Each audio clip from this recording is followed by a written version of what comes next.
And what we're going to talk about today is what I expect, hope, is interesting to you guys, is a fairly, it's not new, it's old and made new again, I hope, way to approach the teaching of poetry. Primarily in the context of creative writing, but it also applies, I believe, to literary work, and that's what we're going to focus on here, because these things cross over fairly well.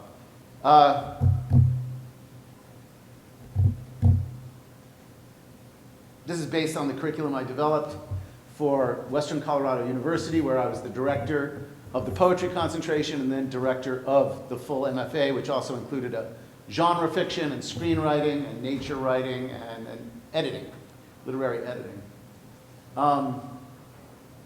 Nature writing was our creative nonfiction track.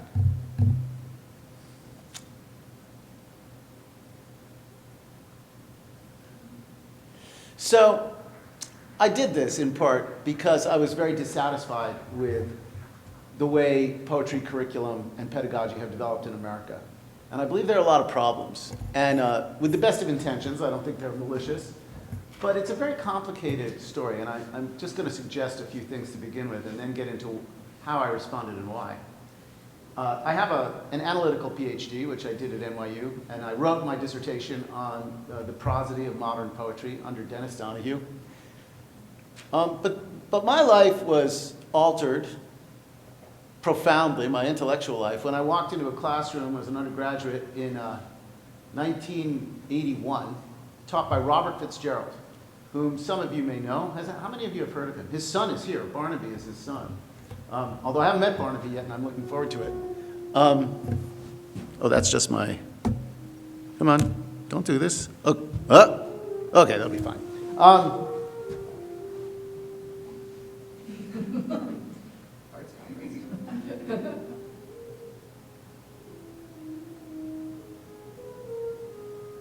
Prelude d'après-midi d'une femme, maybe? Something like that. At any rate, come on in. So I was already fascinated with writing poetry at that point. I was about 21 years old, and I'd had a few things published. And at that time at Harvard, it was probably one of the greatest moments in the history of teaching poetry at an institution which has had a lot of good poets. So I was blessed. I was in class the day Czesław Miłosz won the Nobel. Derek Walcott was there, Seamus Heaney, both of whom, of course, went on to win the Nobel. Mark Strand, Pulitzer Prize, U.S. Poet Laureate. And they were all gifted people, but none of them really could teach at all. I remember Derek Walcott, who I adored, and I think was the best, probably had the greatest verbal gift of any poet I ever met. Just astonishing man.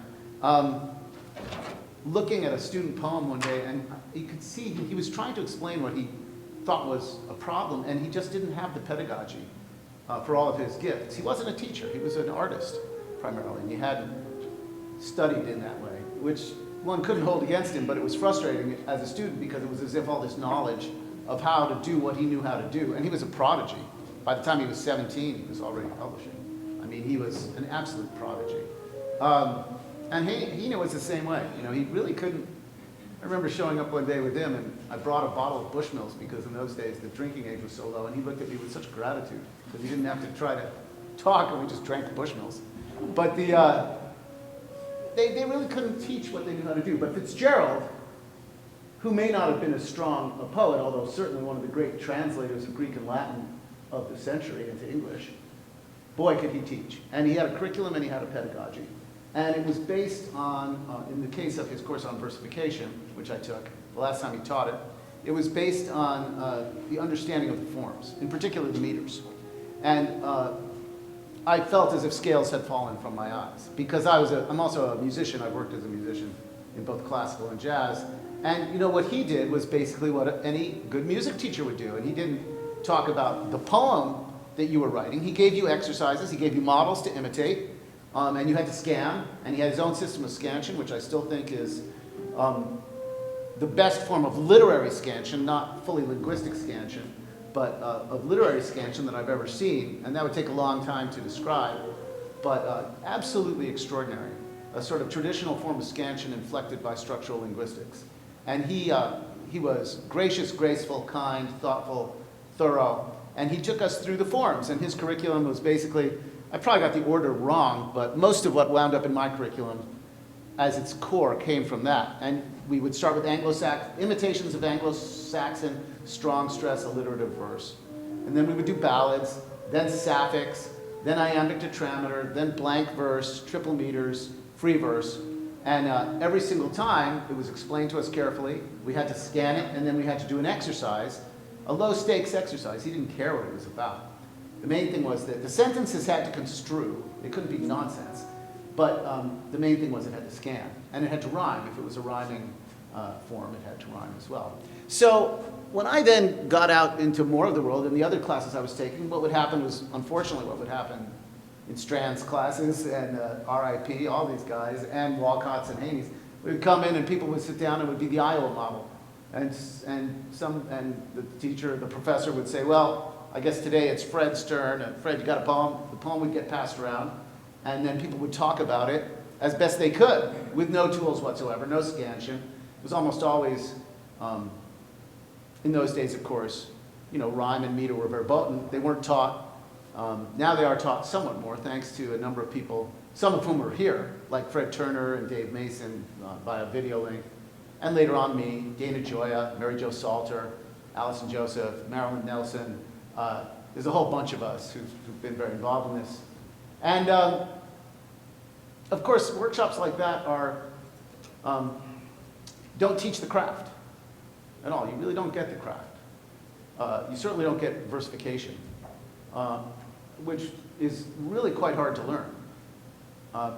You don't get forms, you don't get discussions of genre. You get, you simply have people passing around their poems and doing their best to find a kind of a language to talk about them. And sometimes it can be very unpleasant because what happens is people wind up sort of attacking each other and vying for the attention of the professor and saying nasty things about each other's work. It could get really difficult. Whereas Fitzgerald's model was, well, we're not here to write the Iliad. I'll handle that, said Fitzgerald. You know, but you're here to try to learn how to write rhyming anapestic tetrameter couplets. You're here to try to write a stress-based imitation of a classical quantitative form, e.g. a Catullin hendecasyllable or a sapphic. You're here to write, you know, free verse in the Whitmanian model. So what I did was I took that, finally, because I had this opportunity, and I could write curriculum at the graduate level, and that's what I did. I developed a curriculum based on that and extending it to the best of my ability. And now if I can bring this up, maybe you can see it, if the computer will. There, but we're not going to do that quite yet. Oh my goodness, this is a little confusing. No, not that one yet. Oh my God, not this one yet. Here we go. Let's try this. Whoops, please get bigger. Ah! Aha. Well, oh no. No, I know what I can do here. I know. We'll go to the view. No, stop. I'm in charge here. No, well, maybe not. Zoom. Oh no, here's the zoom. We can go over here. We can go like that. We go here. Something good is going to happen. I can feel it. You can also drag the corners to make it bigger. Yeah. Let's see if it'll. There we go. A little better. Can you see that? Is that big enough? I can make it bigger, because now I have complete control. So this is actually, as you can see, teaching assignments, but it shows the whole curriculum. So there was this scansion immersion in the summer because it was a low residency program, and then metrical traditions and versification, where the students study every meter and every repeating stanza form in order. And the meters went, following Fitzgerald, imitations of strong Anglo-Saxon strong stress alliterative verse, followed by ballad meter, stress-based imitation of classical quantitative forms, meaning the sapphic and the Catullin hendecasyllable, iambic tetrameter couplets, blank verse, triple meters, and free verse and nonce meters. There's the first half of the semester, and then in the second half we did couplets, terza rima, quatrains, Venus and Adonis stanzas, which are 6 lines, Rhyme Royal, which is 7 lines, Ottava Rima, which is 8 lines, Spenserian stanza, which is 9 lines. And then in the next semester, we went to all the classical lyrical forms, the fixed lyrical forms, sonnets, haikus, ghazals, pantoum, ballade, triolet, sestina, all the big ones. And then after that to the genres, the aubade, the serenade, the love poem, children's poetry, elegies, epithalamia, poems for marriages, because genres matter. And then after that, they would do the same thing with dramatic poetry. They would do the same thing with narrative poetry, verse satire, poetry and music, and a few other courses like that. Historical Foundations of English Prosody, where they actually read the prosody, taught by Ernie Hilbert, a very gifted poet. I insisted that they take a course in public performance, since poets now so often have to read in public, and so many of them haven't been trained to do it, and of course, speaking in public is not natural, and you need training. So I had an equity actor, Andrew Sellin, who's also a very fine writer and a poet, and a good teacher. So they were taught how to speak in public by an equity actor. So really, it was very exciting, and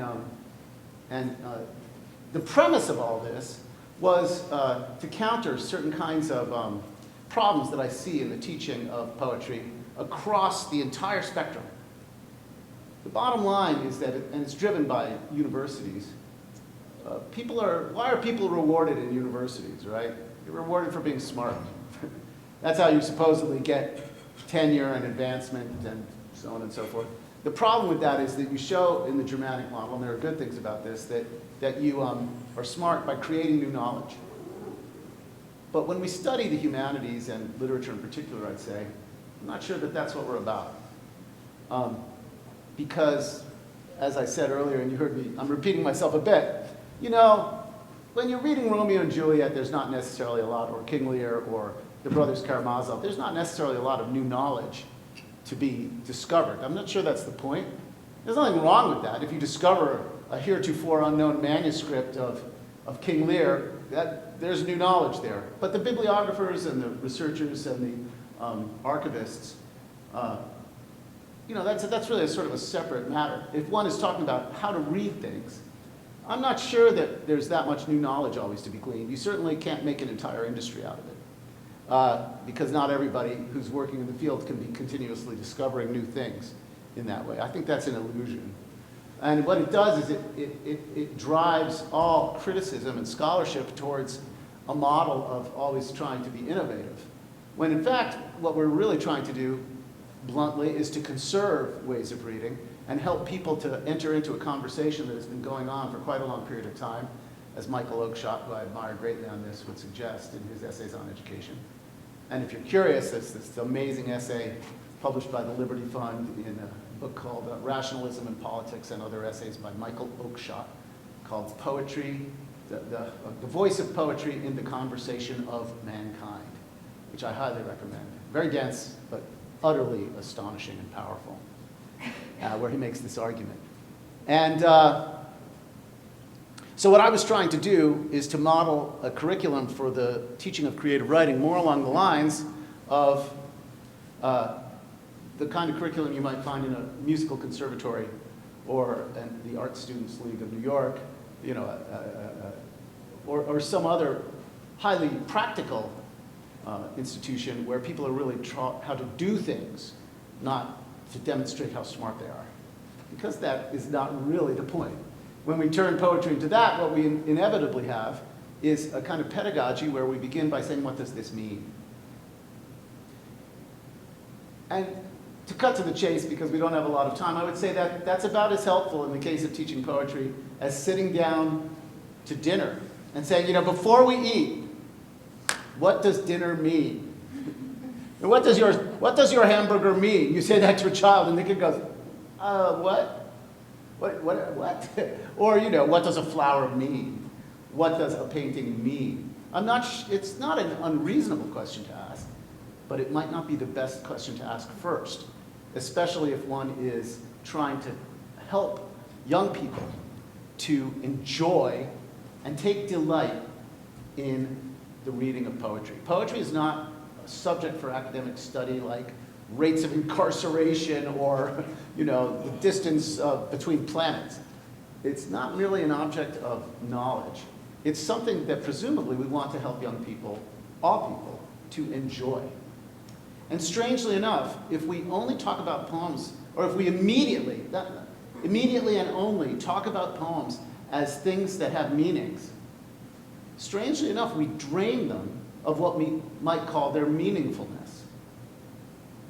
Because that meaningfulness comes from what they do, not only from what they say. So at this level, the level I just showed you, it's no different from what happens with younger children. I once went into my son's, my third grade at that point, son's class, because I was asked to come in and talk about poetry.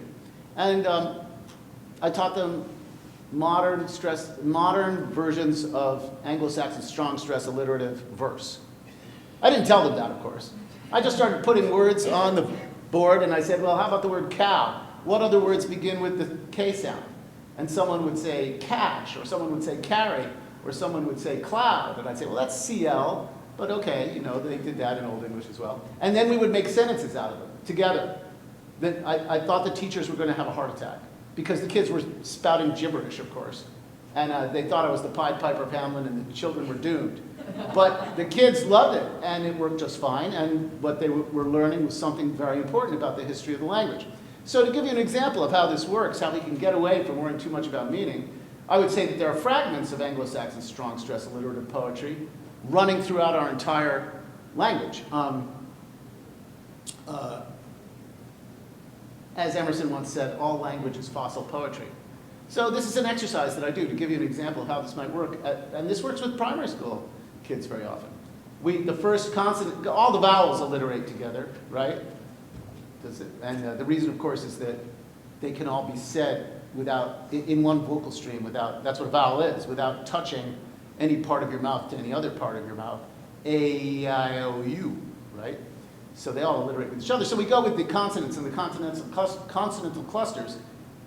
So if we take B, and I were to say bad to the, how would you finish it? Bone.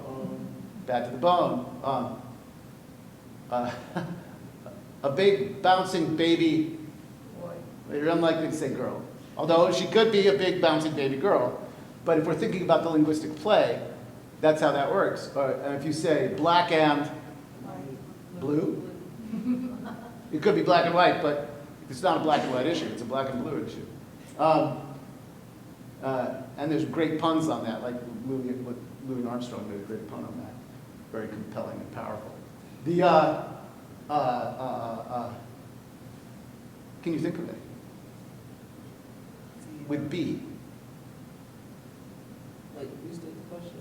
Can you think of any of these fragments of alliteration in the language that are cliches, really, that have survived, that we use with B? Born and bred. There you go. That's B and BR, but it basically works. Back to basics. There you go. So are we talking about meaning here? I use this exercise to get people off of that. You go to C and you go cash and? Carry. There you go.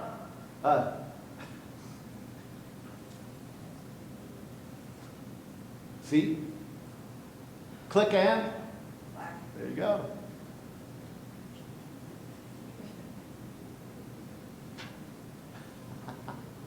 Cash cow. Cash cow. See what, so D, down and? There you go. A lot of them are sort of sexual, these things, you know?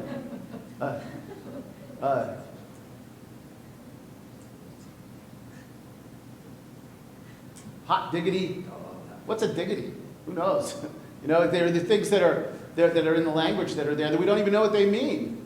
They're so old. It's presumably had some kind of a meaning. Dumb and? Right. It goes on and on and on. And there are thousands of these that we all know. So the way it gets you to think is in a different way. You're not thinking about meaning here, you're thinking about sounds. Because what poems do, of course, is a lot more than just convey meaning. Otherwise, you could just write a paragraph. You know, you could take this poem, for example, by Robert Frost. Come on, come back, please. Uh-oh, now I have to enter my password. This is where I live.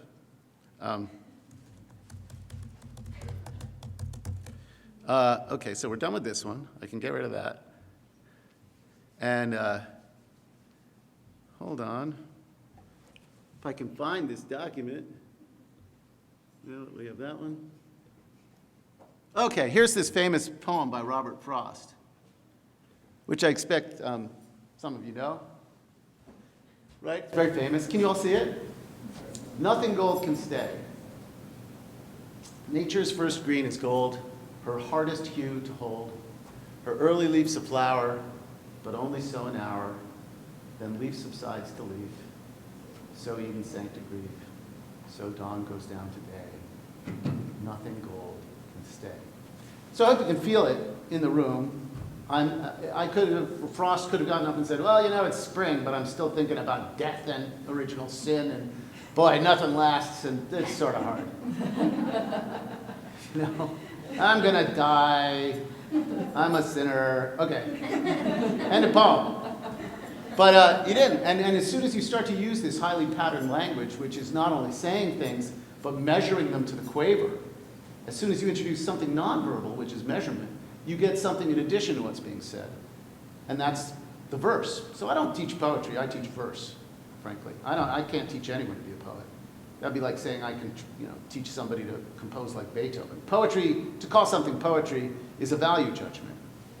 To call something verse is just a description. It may be good, it may be not good. I don't try to get students to write poetry. I think one of the hardest things we can do is go into a room and say, now we're going to do poetry.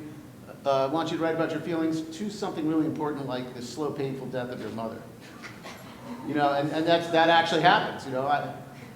Whereas I say, no, we're going to write rhymed, iambic, trimeter couplets. Because if we look at this, that's what it is. So the one way to think about this is, you don't have to go for the high stakes. In fact, go for the low stakes. Pablo Neruda won the Nobel for, and he wrote poems about his socks. And that's perfectly fine. Write about your lunch, is one I often say. And you'd be surprised what happens, because you're not just asking them to write about it, you say, but it has to be, Anglo-Saxon strong stress alliterative meter, or it has to be sapphics, or it has to be in a particular form. Give them the form, give them the tools. And let's look at this poem, because when we describe things, very strange things happen. Come on, there you go. So let's look at this. I've already told you, but if I were to say, don't worry about what it says, that will come later. But here's a wonderful example of this. Frost was, one of the great virtuosos of verse, of trained classicists. And we'll look at some other examples of that maybe. Sorry, what time did you go to? We have until 2:15, but we usually do Q&A for the last 15, 20 minutes. So Okay. yes, I'll do my best. Yeah. We go till when? 2:15? 2:15. Okay. Did you hear that? That was Star Wars. Take that? Okay. So if we were to describe this, what would you say? Just describe it. Don't interpret anything. A poem is a machine made out of words. It what? It falls. Well, but that's not a linguistic description. Yeah. In what sense?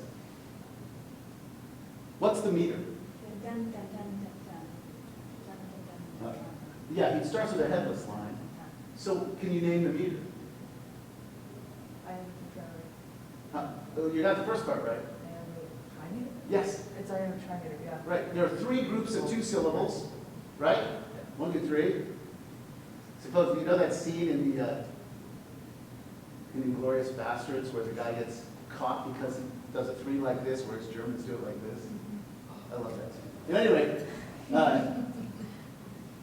iambic trimeter. What's an iamb? That's what it sort of sounds like, but can you describe it? Unstressed. Yeah, unstressed syllable followed by a stressed syllable. Now, he doesn't follow the pattern all the way, because he reverses, for example, the first foot, nature. So that's very interesting. The word that says nature is the one that is reversed. play. Interesting. Nature's first. So we have it. What else is going on in this poem? It's very obvious. You said couplets. Right. What's a couplet? Pair of rhymes. Right. So it's 2, 4, 6, 8. Perfect rhymes all the way. Are there any? So here's an interesting. So we're just going to describe this. So what you have here is 4 iambic trimeter couplets. Right?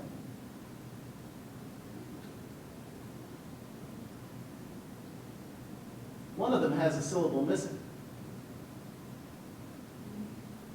That would be 6 syllables per line. Which one? Yeah, the last one. Count it, right? Nothing gold can stay. There's only 5. So that means one is missing. Which one is missing?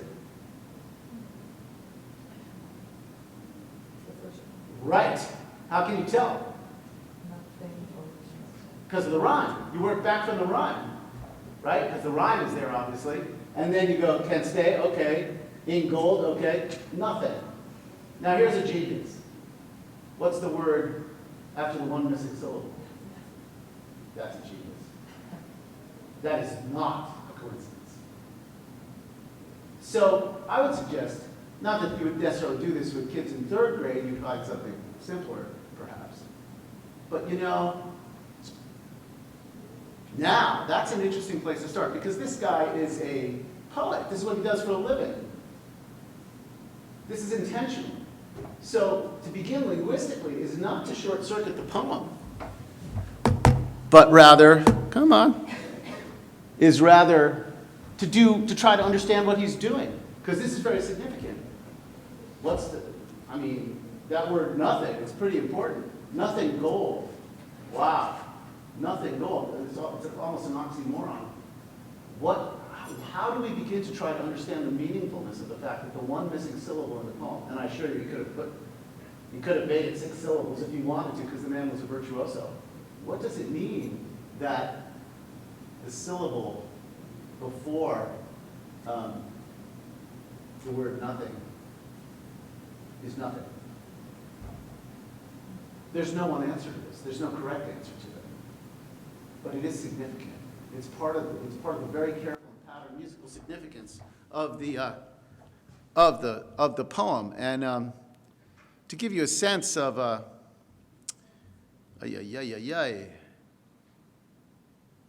of how much this mattered to him, I'm about to publish this book with Springer, which is called Learning the Secrets of English Verse or English Poetry. I can't remember what they called it. But we're proofreading it now, and all of those chapters are in there. And here it is. Oh, there it is. Learning the Secrets of English Verse. It's coming out from Springer as soon as they can get their act together. And here's the table of contents, exactly as we just discussed, right? There it is. There's the curriculum, and it's for high school students and above. And then there are the stanza forms, a chapter on every single one with examples and student examples.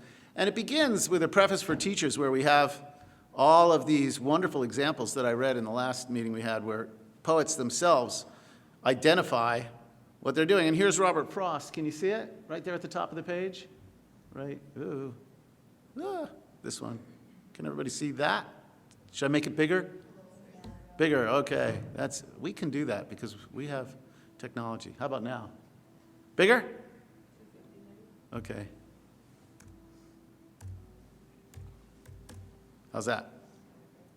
I'm always pleased when I see someone making motions like this, gesture of conducting a chorus, like a metronome, seeing the music measured.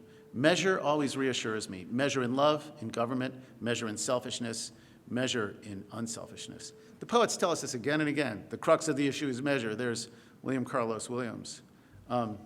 Here's Conrad Aiken, the one I didn't read in the last group. A wonderful poet. I compelled myself all through to write an exercise in verse in a different form every day of the year. I turned out my page every day of some sort. I didn't give a damn about the meaning. I just wanted to master the form, all the way from free verse to Walt Whitman to the most elaborate of villanelles and ballad forms. Very good training. I've always told everybody who has ever come to me that I thought that was the first thing to do. W.S. Merwin, who just recently passed away, a very gifted poet. As long as we can believe in anything, we believe in measure. We do it with the first breath we take and in the first sound we make. It is in each word we learn, and in each of them it means what will come again. And I encourage you to remember what the astonishing Fred Turner said last night about autonomy and reiteration and reflexivity. It means what will come again. And when it is there in meal and in moon, there's his alliteration. And in meaning, it is the meaning, it is the firmament and the furrow. There's the alliteration again. And the furrow, of course, the plowed furrow is the origin of the word verse, which means turn. A versus was a turn that a plowman made at the end of a furrow. Turning at the end of the field, and the verse turning with its breath, it is in memory that keeps us telling us some of the old story about us. And we could go on and on and on,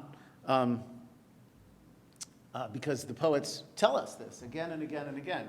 So when Robert Frost does something as intentional as leaving a single syllable out right before the word nothing, you can count on it, that it's significant to him. Let me give you another example of this. Here comes my eccentric theory of this poem. And I just want to try to, and once again, I was thinking of Frost.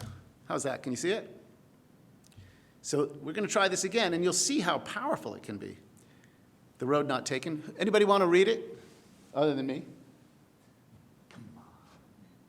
Go for it.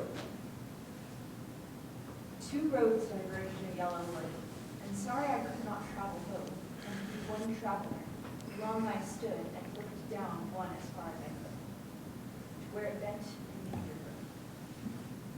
Then took the other, his despair, having perhaps the better claim because it was grassy and wanted wood. Though as for that the passing there had worn them really about the same.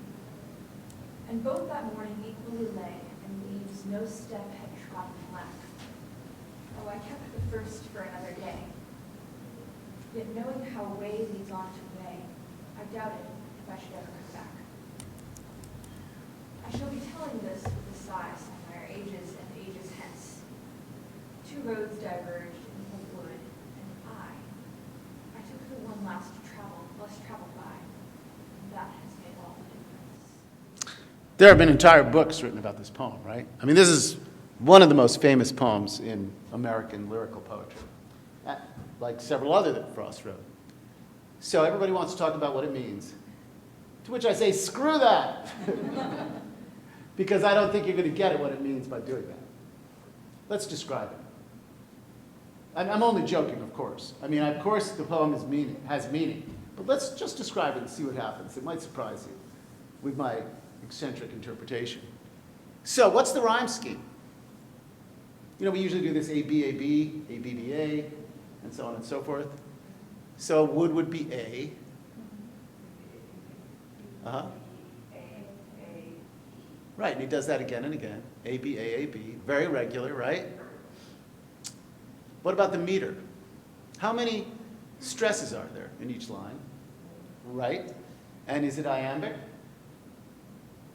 Yeah, I think it is. Two roads diverged in a yellow wood. I'm exaggerating, of course, please don't read it like this. And sorry I could not travel both, and be one traveler long I stood, right? So what do we call a 4-foot iambic line? You had it right. The tetrameter, tetra being 4. Of course, these terms are all borrowed from Latin and Greek, and they don't apply at all. It's a fortunate coincidence because the Greeks, we believe, had a purely quantitative scansion. They measured, I'm sure there are some classicists in this room probably, right? They measured, they have very complicated rules for measuring the length of syllables, which we believe they did here. And then as Edmund Wilson once quipped, when in Rome, do as the Greeks. And so the Romans, adapted those rules, but used complicated rules of orthography to indicate longs and shorts. And my understanding is we're not quite sure what exactly they heard. English isn't like that at all, of course.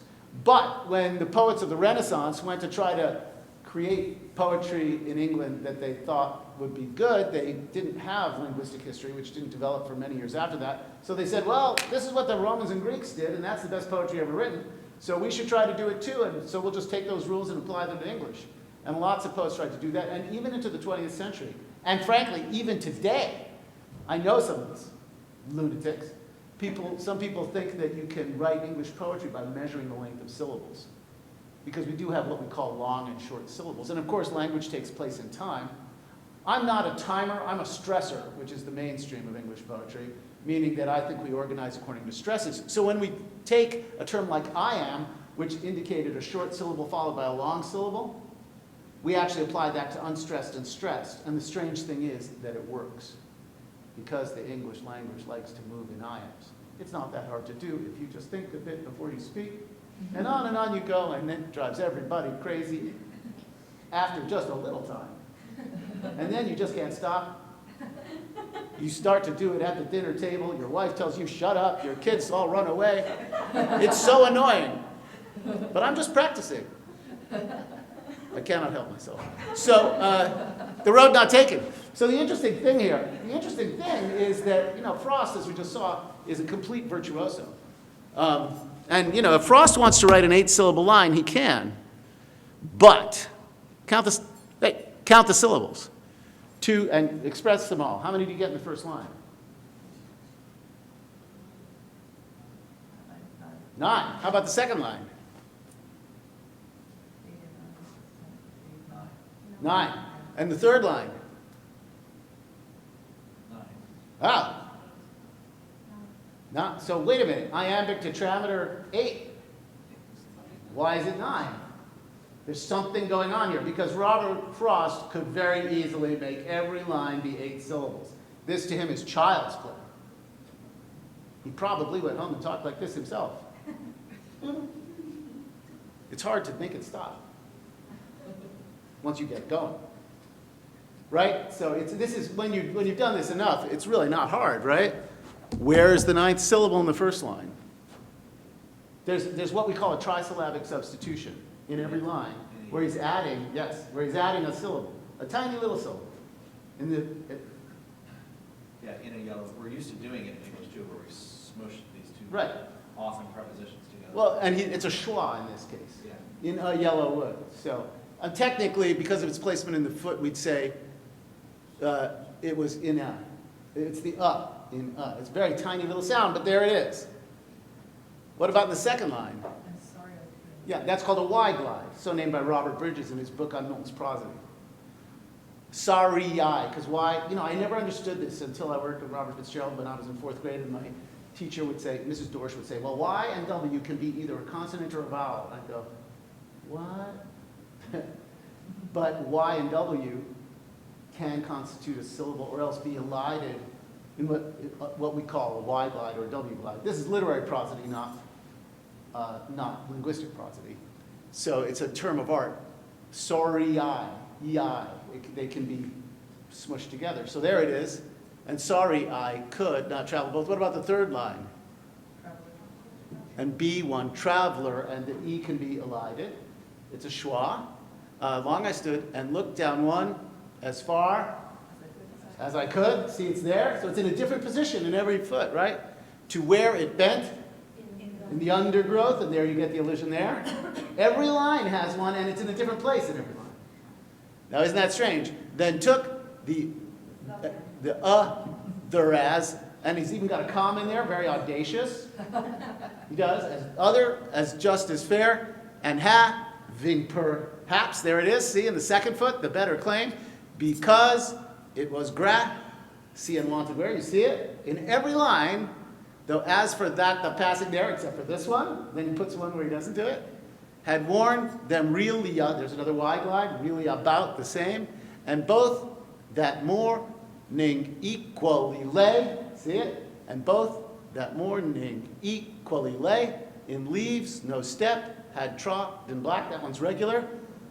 Oh, I kept the first for another day, yet no wing how way leads on to way, I doubt to defy should ever come back. Can you see it now?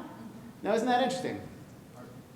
Are there two in that third line of the third stanza? Yet no wing how way, yet no wing how way leads on to way. Sorry, whoop. Which one? Oh, I kept the first for another. Oh, I kept the first for, yes, there are two. Oh, I kept and another. Yeah, that's right. Absolutely right. I shall. Now, so I hope that this intrigues you, because it's just a description, right? And it's sort of inescapably there. I shall be telling this with a sigh somewhere, somewhere, he's reversed it, ages and ages hence, a somewhere ages and ages hence, there it is, two roads diverged in a wood, and I took the one less traveled by, and that has made all the difference. So you see, in almost every line, there's one spot where he adds an extra syllable, usually pretty small. Why? Now try to think like a poet. Who did Robert Frost live with for a summer in Ireland, I guess? And who discovered his poetry and made him famous in his 30s? You don't have to know this, but it does help. Ezra Pound. And who's Ezra Pound in the history of American poetry? Aside from being a fascist, traitor, bigot, monster, which he was. But he was also, at least for a short, probably psychotic, but for a short period of time, probably the most influential poet and impresario of poetry in the English-speaking world. I mean, he edited The Wasteland, he co-founded Poetry Magazine, and what did he bring us? Everybody still, despite the fact that he was truly a reprehensible human being, we all speak Pound when we do poetry. He created imagism. His 10 Don'ts for an Imagist is probably the single most influential poetry manifesto ever written by an American, published in Poetry Magazine in, 1914 or something like that. He invented imagism, modern poetry. I'm sorry, tell me again, 215, right? Yeah. Okay, good. So we'll get there. So he's the major doyen of free verse in this country. He said the first thing we have to do is break the heave of the pentameter, compose in the sequence of the musical phrase, not of the metronome.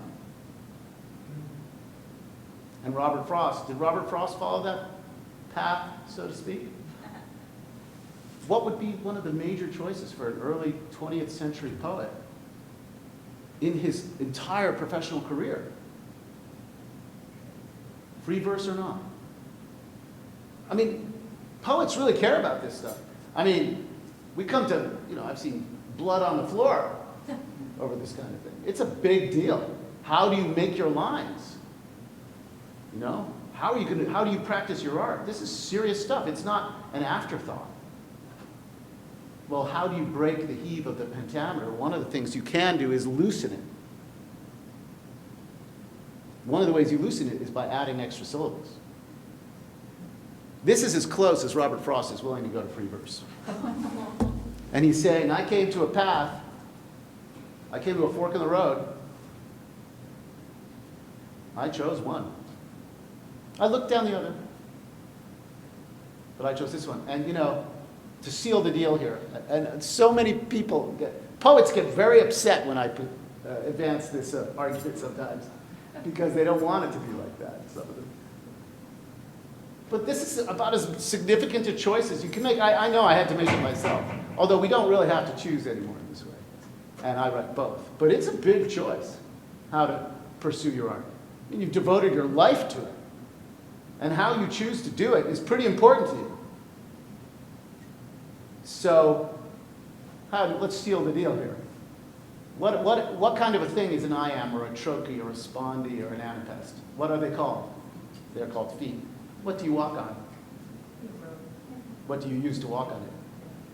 Where are you going to point your feet? Oh. I'm convinced of my interpretation. So you start with a description, right? You start with a description, and where do you wind up? The point isn't whether or not it's right or wrong so much as that you are now really paying attention, as opposed to saying, well, this reminds me of a time I went for a walk and I found a lost dog and I had to decide whether or not to take it home or something like that. That's perfectly legitimate, but this is a way to try to get closer, I think, to what the poet is actually doing. Literally, actually, physically, mentally, doing. And of course, I wouldn't present it necessarily to third graders that way. But I might say, I wouldn't shy away from it either. And I'd say, well, let's just talk about this and see what they come up with. Don't worry about having to come up with the ultimate meaning. As David Byrne says, stop making sense. At least, he doesn't mean become an idiot. It means just try to take some delight in this and figure out how this thing works. Just figure out how this thing works. One more quick example. Again from Frost, because I think the man was really something. Now, this I've already scanned it, so it's perhaps not quite as, oh, there we go. Go away. Okay. This is another famous poem by Frost. How many of you know this? A great poem by Frost. So, anybody want to read it? For once, then something? Can you see it? Is it big enough? Yes, no? Bigger? You want to read it? Go ahead. For once, then something. Others taunt me with having knelt at well curves, always wrong to the light. So never seen deeper down in the well than where the water gives me back in a shining surface picture, me, myself, in the summer heaven godlike, looking out of a wreath of fern and cloud tops. Once, when trying with chin against a well curve, I discerned, as I thought, beyond the picture, through the picture, a something white, uncertain, something more of the depths, and then I lost it. Water came to rebuke the too clear water. One drop fell from a fern, and lo, a ripple shook whatever it was lay there at bottom, blurred it, blotted it out. What was that whiteness? Truth? A pebble of quartz? For once, then, something. Okay. This is such a transcendent masterpiece that it's a mind blower. So what's the situation here? So let's just describe the situation just so we have it clear. Wait, can we read it again? Sure. Others taunt me with having knelt at well curbs, always wrong to the light. So never seeing deeper down in the well than where the water gives me back in a shining surface picture, me myself in the summer heaven, godlike, looking out of a wreath of fern and cloud puffs. Once, when trying with chin against a well curb, I discerned, as I thought, beyond the picture, through the picture, a something white, uncertain, something more of the depths, and then I lost it. Water came to rebuke the too clear water. One drop fell from a fern, and lo, a ripple shook whatever it was lay there at bottom, blurred it, blotted it out. What was that whiteness? Truth? A pebble of quartz? For once, then, something. Why? It's hard to know. So let's just start very simply, and I will help you with this. And then we'll do questions. What's the dramatic situation? I mean, there is something that happens here, or a couple of things. What's he doing? Others taunt me with having knelt at well curbs, always wrong to the light. So never seeing deeper down in the well than where the water gives me back in a shining surface picture, me, myself, and the summer heaven godlike. What's he doing, literally? In what? A well. He's looking into a well, which is dark. And others make fun of him for doing this, he says, with his back to the light, looking only at the reflections, and so never seeing deeper into the well than where the water is there in a shining surface picture. So what are others taunting with him metaphorically, perhaps? Not looking into the depths, right? This is, in fact, a criticism that was leveled at Frost, right? He just writes about simple things, supposedly. And then people began to realize, oh, wait a minute. Maybe there's more going on here. And then he says, oh, one time, I think I saw something. Maybe it was a pebble, but maybe it was truth. Okay, so maybe I saw something once. So he's responding to people who taunt him for having knelt at well curbs. And he says, well, maybe once I saw something. You idiots. Okay, so that's just to get that out of the way. So we have this strange situation. It's pretty strange. I mean, if you were to put it in prose, it would say, yeah, people make fun of me for sitting around and looking into wells. Usually I only see myself, but once I saw a pebble. Or maybe it was truth. What? So I've scanned it for you. What is that? Anybody know? No, that's not it. This is called a Catullin hendecasyllable. Hendeca just means 11. 11 syllables per line in exactly that pattern. Stressed, unstressed, stressed, unstressed, unstressed, stressed, unstressed, stressed. Not divided into feet. And in every line, it's there. Others taught me with having knelt at well curves, always wrong to the light, so never seeing deeper down in the well than where the water gives me back in a shining surface. But do you see it? It's very, very, very unnatural in English. Very, very hard to do, because every line begins with a stress. That's very hard because the language likes to go in iambs. It doesn't like to go like this. I cannot do this in Catullin hendecasyllables. Nobody can. It's completely unnatural. Why does he do this? Well, this is one of the patterns that came into English when people were trying to imitate the Greek and Latin classics. And in fact, there is a very famous, I think it's Catullus 16. You know Catullus?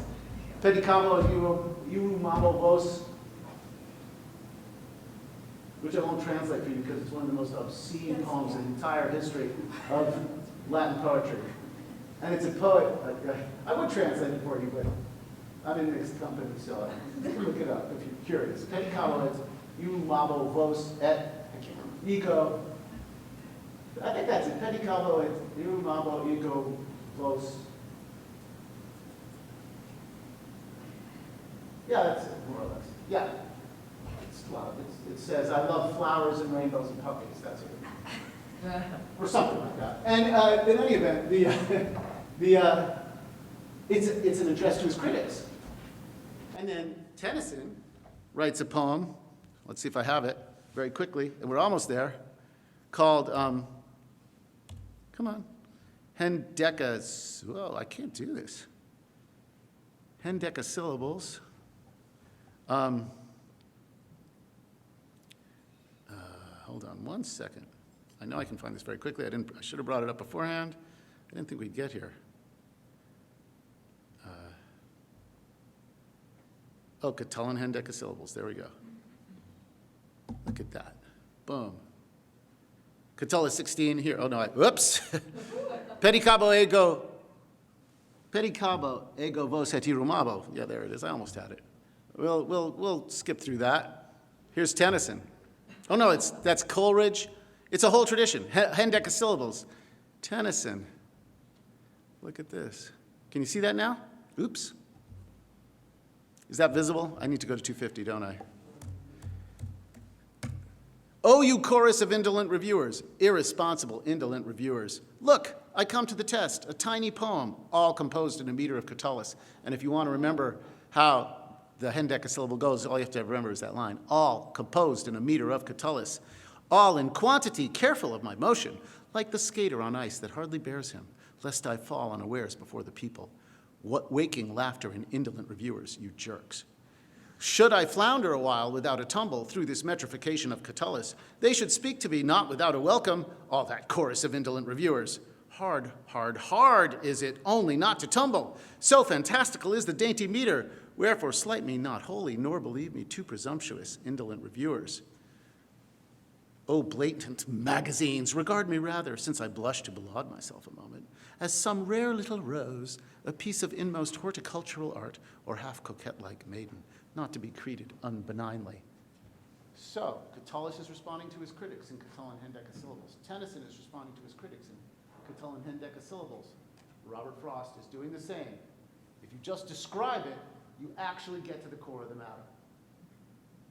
And then you understand how the poem works. And to return to Frost for just 1 second, and then we'll open it up for questions. Whoa. Where does the pattern break? Which line? Oops. There's one line. Come on. There's one line at the beginning of the line, and you read it perfectly when you read it, where the pattern breaks. It's right there in front of you. He's a genius. Nope, you're close. At the beginning of a line, the first two syllables, instead of going da-da, it goes da-da. Oh. One drop. Boom! Oh. And what's happening in the poem at that moment? That's where it breaks. The guy's a genius, I'm telling you. It's like listening to Paganini or something. It's astounding. He always does this. The place where he breaks the pattern. And this is Robert, this is not me, this is Robert Fitzgerald. I will never forget this moment in my life. I was only 21 years old, so it was almost 5 years ago now. And I still remember it. One drop fell from a fern, and that's exactly the moment at which he intentionally messes with the pattern like that. This is not easy to do, just to write one. But he's in the stratosphere. And I think when you begin to see this kind of thing, and you begin to think about poems in this way as these beautifully made things that someone has put tremendous effort into doing, to creating in this way, and that stand in conversation with all these other poems, we then wind up in a place where when we're designing curriculum and pedagogy and teaching young people, teaching anyone, how to read a poem, we get beyond this place where it's just like, well, how do you feel?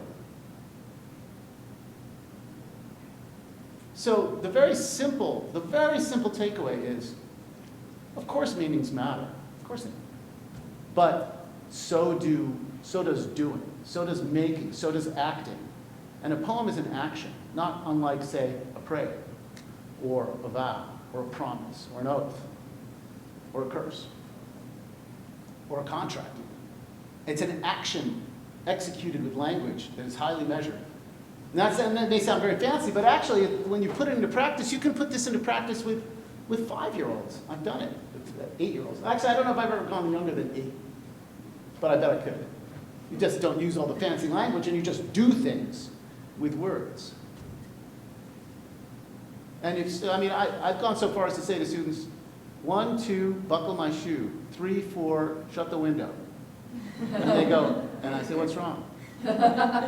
And they get it. And they'll tell you. They'll go, oh, no.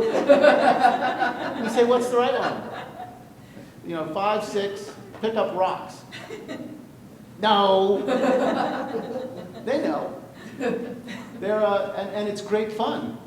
And then you don't worry about the meaning. And what you then get is children, oh my God, they just light up. The younger, the better, actually. It's the older ones who are harder. They just sit there and go, yeah, you're a jerk. When I was a headmaster, I started referring to some of the students as suffering from SASYOBs. This is my acronym, and I'm going to take credit for it. SASYOBs, it's a very severe disease. Severe Acute 16-Year-Old Boy Syndrome. SASYOBs. It is curable, but it takes a couple of years. So it's 2:05, 2:04. I'm here for you. Questions, comments, reactions, manifestos, complaints. Fire it up.